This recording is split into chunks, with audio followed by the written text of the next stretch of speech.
അല്ലേ? പെഞ്ഞായി മാപ്പിളക്ക് വയ്പ്പെടുന്ന കാലം. ഇന്ന് ഭർത്താവ് ശൈത്താനും ഭാര്യ പിശാചിനി എന്നവരെ അല്ലേ? മാപ്പിള ശൈത്താണ്, പെഞ്ഞായി പിശാചി.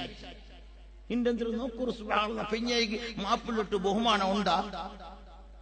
അല്ലാഹുവിന്റെ റസൂല് ചൊന്തു, ആരെങ്കിലും ഒരു പെണ്ണ് മാപ്പിളുടെ ബഹുമാനം ഇല്ലാണ്ടായെങ്കിൽ, അവന്റെ പൊരുത്തില്ലാണ്ടായെങ്കിൽ, അയ്യുമംറാത്തിൻ മാതത് വസൗജുഹാ അൻഹാ റാദ് ദഖലത്തിൽ ജന്ന മുഹമ്മദുർ റസൂലുള്ളാഹി.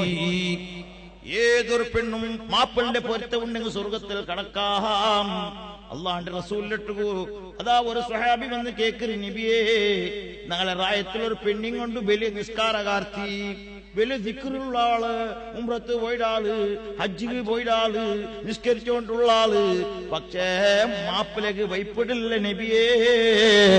അള്ളാന്റെ റസൂല് ചൊന്തു, വഹിയ ഫിന്നാർ, അവൾ നരകത്ത് വീണ്ടും മുഹമ്മദുർ റസൂലുള്ളാഹി.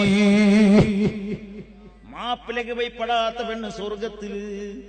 ഖുർആൻ ചെന്നിങ്ങനെ സാലിയായ പെണ്ണ് ചെന്ന് എന്തിരെ ഞങ്ങളെ പാലക്കാർ മനസ്സിലാക്കണം. നേരത്തെ തങ്ങ ചെന്ന പോലെ പെണ്ണ് കെട്ടുമ്പോ ഞങ്ങളെ മക്ക നോക്കണെന്തിരെ, ഞങ്ങളെ ബാപ്പ നോക്കണെന്തിരെ, ഉമ്മ നോക്കണെന്തിരെ, പൊരിച്ചകാർ കിട്ടുക, ജിന്നുകാർ കിട്ടുക, ശൈത്താനുകാർ കിട്ടുവാണ്ടല്ലേ നോക്കറേ.